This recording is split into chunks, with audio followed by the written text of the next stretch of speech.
10 de la mañana con 13 minutos, 10 con 13, les cuento condiciones climáticas a esta hora de la mañana en la Patagonia, 10 grados en Punta Arenas con sensación térmica de 7, cielos parcialmente despejados, Natales 8 grados con chubascos intermitentes, sensación de 7 grados sin viento, Torres del Paine 8 grados, máxima 14 para hoy, 5 de sensación térmica, cielos nublados, Porvenir 9 grados en la Tierra del Fuego, 12 de máxima, 6 de sensación térmica y en la comuna de Cabo de Hornos, territorio subantártico, en la isla Navarino 8 grados de temperatura, máxima de 10 con sensación térmica de 4. Vamos a conversar, a hablar con Sebastián Maldonado. Viene llegando hace algunos días, estuvo en la Tierra del Fuego, viene a hacer una actividad muy importante e interesante que ya nos va a contar él mismo. Sebastián es salubrista público, trabaja en uno de los CEFAM de La Pintana, en Santiago, viene a hacer algunas conversaciones, seminarios o talleres. Ya le voy a preguntar, vamos a hablar de sexualidad de jóvenes y de la tercera edad. Temazo ese, que los jóvenes, hablaba con Dante Escobar, y no lo veía hace muchos años, trabajó conmigo en El Pingüino Dante,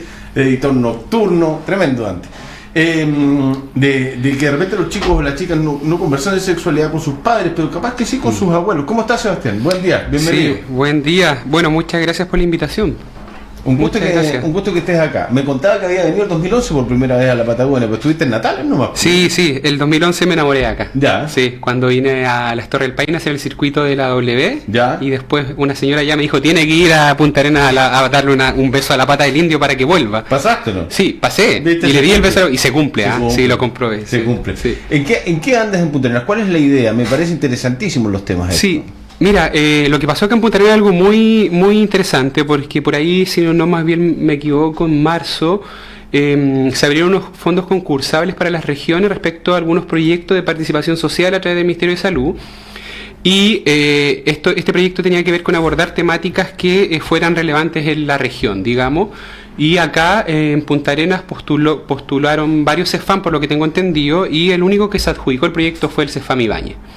Ahí reconocer el trabajo que hizo la trabajadora social Patricia Pérez, que es muy conocida acá en la comuna, que en el fondo ya le puso todo el ímpetu y nos pudimos adjudicar el proyecto. Ha estado acá, Patricia, tremenda. Sí, tremenda, sí. Y ella, de hecho, cuando postula el proyecto, fue el único CEFAM de la región y bueno, y el proyecto me convocó a ser parte de ese proyecto y por eso estamos hoy día acá. Ya, ¿de qué se trata el proyecto en particular? Sí, mira, el proyecto inicialmente responde a cómo el abordaje de la sexualidad, digamos, en dos poblaciones que comparten distintos saberes, ¿bien?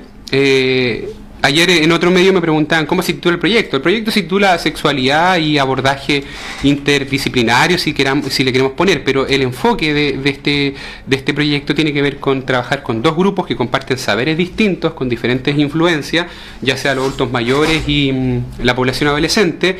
Y en el fondo, acá desde las ciencias sociales ocupamos un concepto que es muy relevante, que es la transgeneración de conocimiento. O sea, cómo esto que saben los adolescentes de sexualidad lo comparten con los adultos mayores y viceversa, para poder construir nuevos saberes también, desde ahí, desde ese paradigma. Yo acá no vengo el proyecto no viene a instalar una norma moralista respecto a la sexualidad. Ese discurso ya es antiguo y añejo y ya no funcionó. Por eso se nos disparó el embarazo adolescente, la infección de transmisión sexual, entre otras. O sea, lo que les quiero decir es que las políticas de salud en materia de derechos sexuales y reproductivos en el país no han funcionado. Ya. Y en ese marco, ¿En los últimos años o desde su origen, desde un principio? Mira, yo en eso, y como bien decías tú, yo soy salubrista público. Lo que sí sé hacer es salud pública, administrar servicios de salud. Yo soy trabajador social de base. Trabajé muy poco como trabajador social, después me fui a Haití, ahí se pega enfermero de emergencia y después volví a Chile con esta cuestión de, bueno, la salud es un derecho y por ser un derecho tiene que ser un acceso igualitario para todos, y desde ahí no tiene que ver con acceder solamente, tiene que ver con el servicio de salud. Los servicios de salud tienen que proveerme de todo lo que existe para yo cuidar mi bienestar. Entonces, las políticas de salud sexual y reproductiva desde los 80 para adelante históricamente en Chile han estado centradas en la reproducción, en la planificación familiar, han tenido un enfoque puesto en la mujer, digamos, y no en las diversidades sexuales, no en los hombres, en la salud sexual del hombre, por ejemplo. Entonces, cuando yo digo que las políticas de salud sexual en Chile han sido un fracaso, es porque hoy día lo podemos ver incluso en los datos. O sea, el VIH ha aumentado, las infecciones de transmisión sexual, las enfermedades transmisibles han aumentado, el embarazo adolescente, como bien decías, yo trabajo en una comuna súper vulnerable desde el 1 de octubre, empecé a trabajar en la comuna, me gané el cargo de director de un centro de salud, y es una comuna que nuestro tema no es el embarazo adolescente, nuestro tema y nuestro grave tema es el segundo embarazo adolescente. Entonces, cuando tú me dices, bueno, las políticas públicas en materia de sexualidad no han respondido a las verdaderas inequidades, hoy día lo podemos evidenciar. Yo estoy en una comuna en donde nuestro tema no es el embarazo adolescente, es el segundo embarazo adolescente hasta el tercero. Entonces, siendo súper enfático, este proyecto en el fondo tiene que ver con levantar nuevos saberes desde lo local, y desde ahí empezar a construir, porque las sexualidades también tienen que ver con un contexto sociocultural.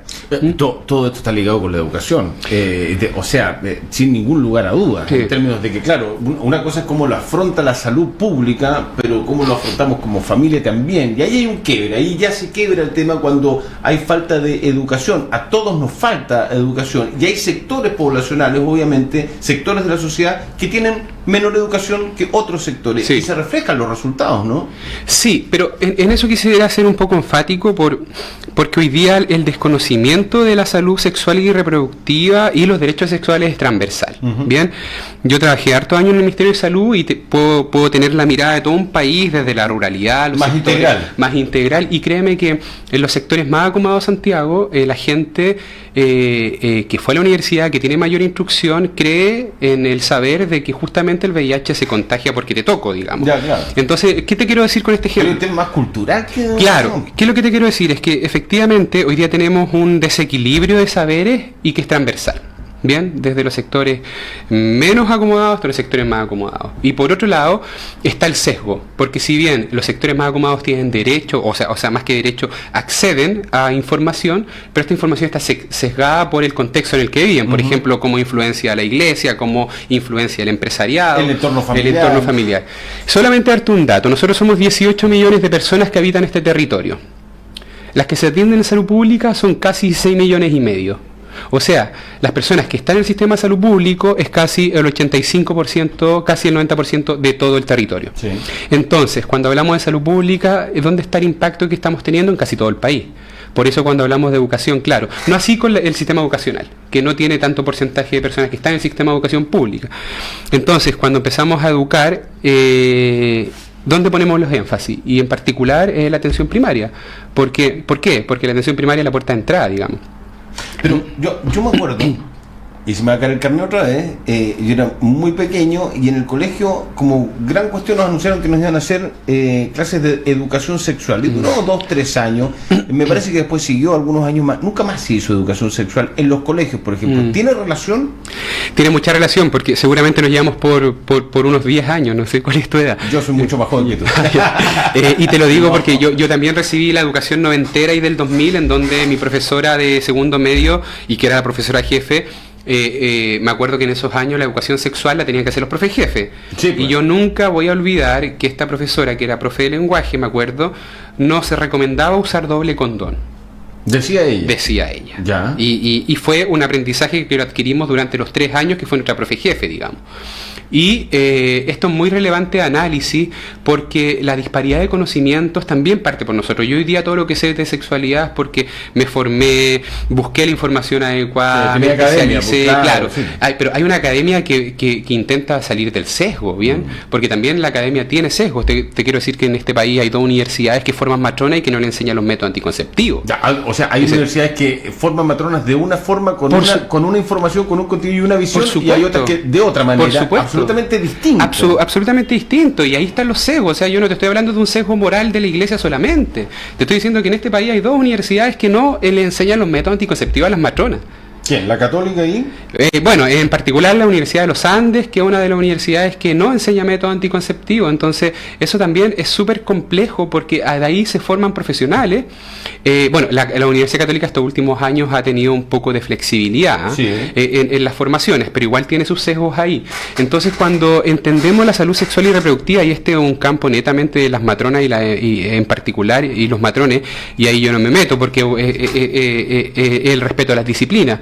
Pero sin lugar a duda, hoy día el enfoque de derecho no pasa por solamente no violar los derechos humanos, porque yo cuando estoy sesgando información y no le estoy dotando a toda la población de la información que le estoy negando un derecho. Le estoy negando un derecho. Entonces, por ejemplo, hoy día vamos a los centros de salud de atención primaria y se te entrega un tipo de método anticonceptivos, pero el Ministerio de Salud hace años ya puso en la parrilla, en la cartera de prestaciones, más de 13 métodos anticonceptivos.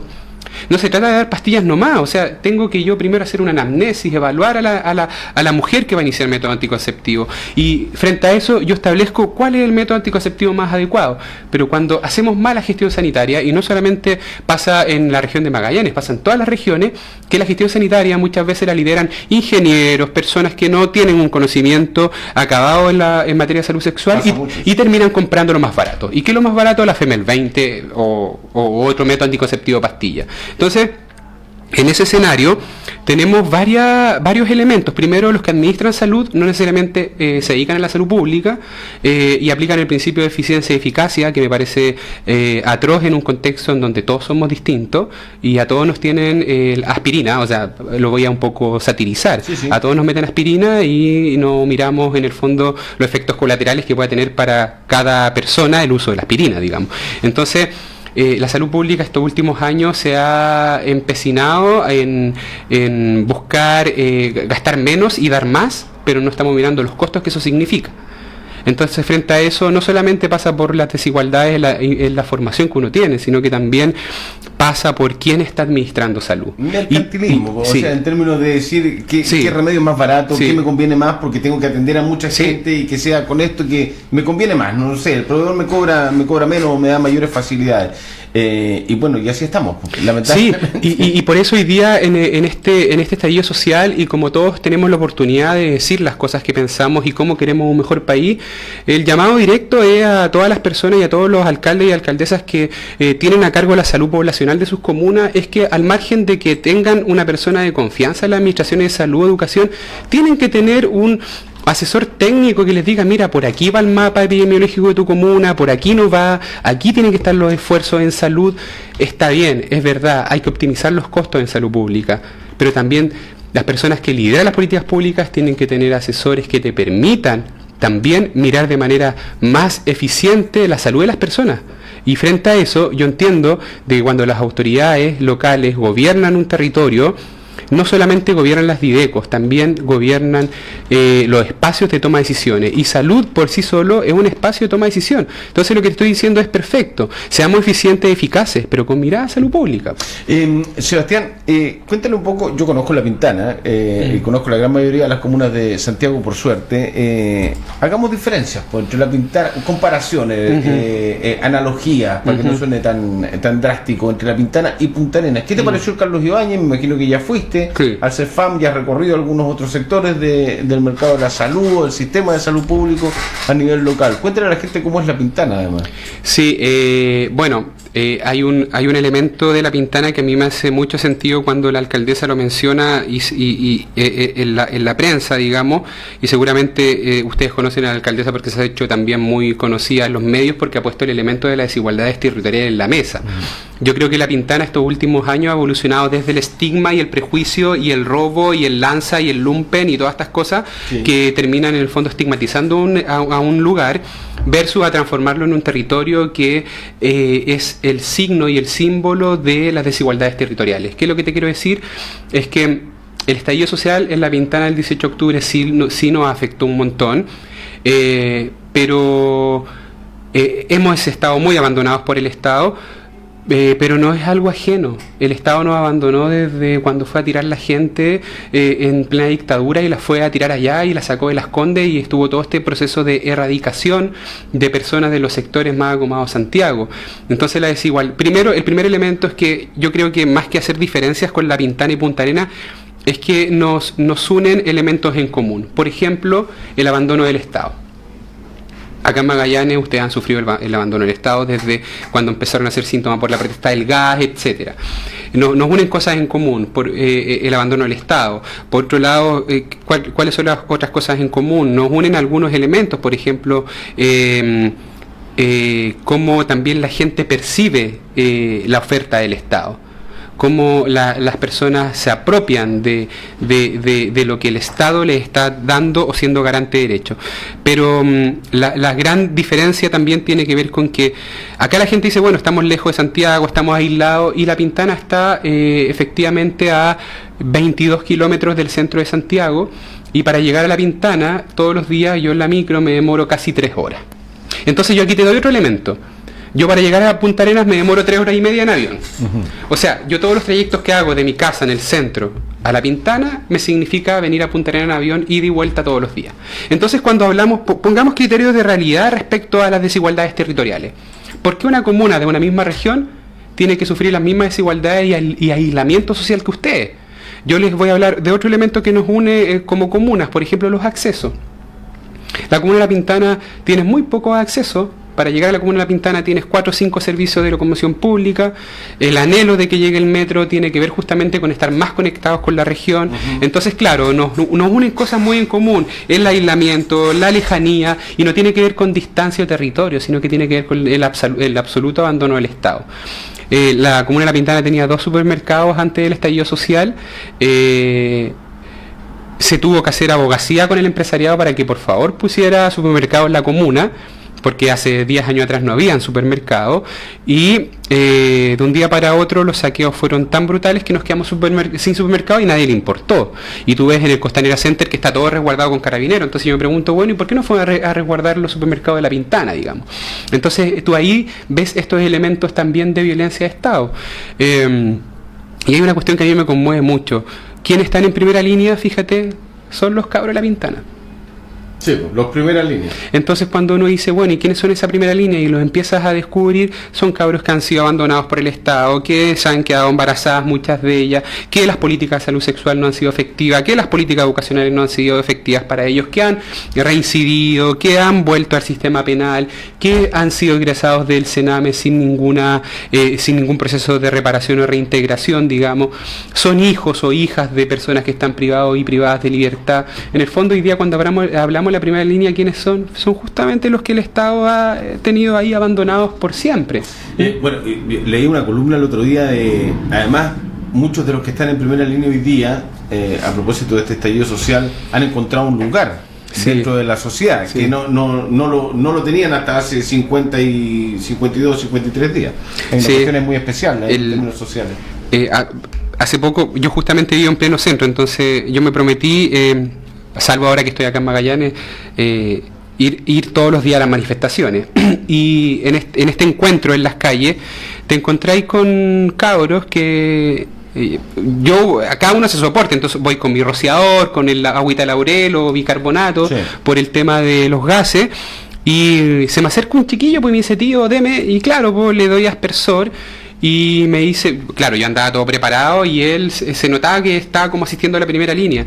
Y me dice, oiga, ¿y me regala su mascarilla? Claro, pues entonces, y empecé a hablar con él, pues, y entonces me dijo, no, yo estoy viendo todos los días, era un cabro Puente Alto, y empezó a contar su historia y haciendo referencia a lo que tú me decías, y decía, bueno, yo estuve en el Sename, tío, y yo acá me siento querido porque, mire, por ejemplo, usted me regaló la mascarilla sin ni siquiera cuestionarme.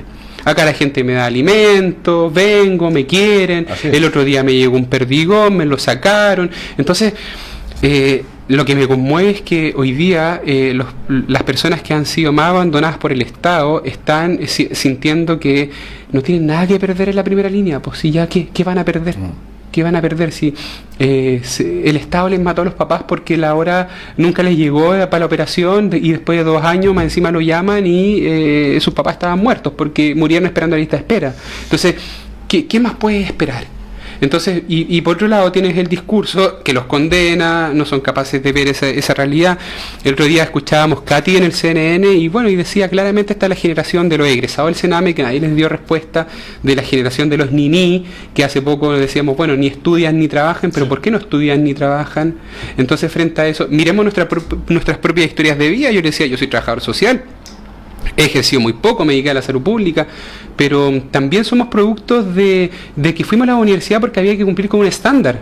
Yo hoy día soy feliz porque me di cuenta que tenía que buscar otro espacio para desarrollarme en lo que yo quería hacer, pero cuando sales de cuarto medio, respondes a una exigencia social, no a una exigencia personal. Entonces, cuando hablamos de privilegios, ¿qué tantos privilegios? Si en la calle nos encontramos todos los endeudados del CAE, yo muy director de un centro de salud seré, pero se me va el 40% de mi sueldo en pagar una educación que quizás la voy a terminar pagando cuando me muera, digamos.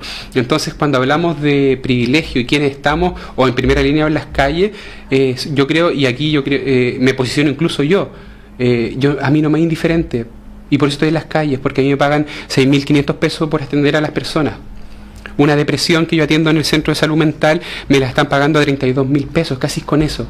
Entonces, cuando hablamos de las desigualdades sociales, yo también me estoy cuestionando hoy día si yo soy parte del problema o soy parte de la solución. Y yo creo que eso también tiene que ser una discusión todos los que trabajamos para el Estado. Y para el sistema de salud en general. Claro, ¿no? claro, pero los trabajadores de la salud tampoco tenemos que hacer este ejercicio de decir, bueno, la culpa es del nivel central. Absolutamente de acuerdo. Es del nivel central los ministros y asociados. Pero yo, ¿dónde me posiciono en el tiempo y en el espacio?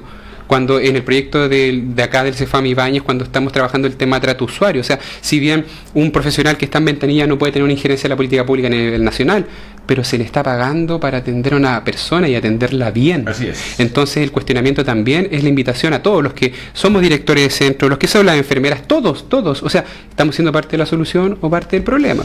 Sebastián Maldonado, saludista público del Cefam La Pintana, y que va a estar acá y está con este proyecto en el Carlos Ibáñez. Me tengo que ir al corte, se nos acabó el tiempo, se nos pasó volando. Te quiero agradecer, muchas gracias por habernos acompañado esta mañana. Oye, sí, gracias. Solamente quisiera hacer una observación muy importante de esta región, que ustedes ponen el énfasis en las noticias que realmente importan, y eso a mí me tiene gratamente sorprendido. Estos temas yo los vengo desarrollando hace años y nunca en la vida me había ocurrido de que los medios locales se interesasen tanto, porque esto no habla de darme plataforma a mí o al proyecto, esto habla de que a ustedes les importa su gente y lo que estamos haciendo con su gente es importante. Así es. Así que gracias. Muchas gracias a ti, Sebastián. Que te vaya muy bien. Pausa y ya venimos. Gracias.